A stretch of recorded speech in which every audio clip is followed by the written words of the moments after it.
Sa chess, naibulsa ni FIDE Master Christian Giancarlo Arca ang kanyang pinakaunang international master norm na mula sa kanyang pagsabak sa isang Malaysian Open Chess Tournament nito lamang nakaraang linggo. May ulat si Darrell Oclares.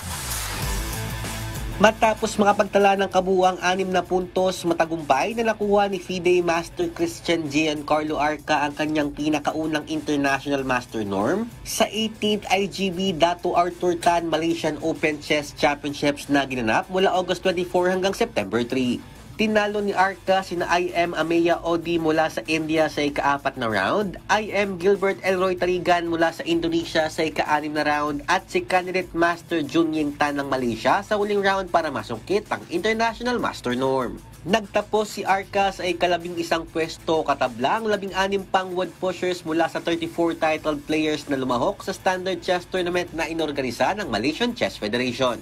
May norms po kasi, yung norms, may 3 po yung IM norms. You need 3 IM norms to fully get the IM title po. And right now, I feel very happy po kasi first time ko po nakakuha yung IM norm. And I feel very inspired and motivated na po to further get the IM title. Para naman makuha ang inaasam niyang IM title, inilahad din ng 14-year-old chess master na patuloy ang kanyang mga ginagawang pag-iensayo para sa mga sasalihan pa niyang international chess tournaments. Okay naman po yung mga preparations ko po, yung mga sparring ko po, tapos yung mga training ko po, daily training araw-araw po, tapos yung pagbasa ng libro and mga preparing for my opponent po.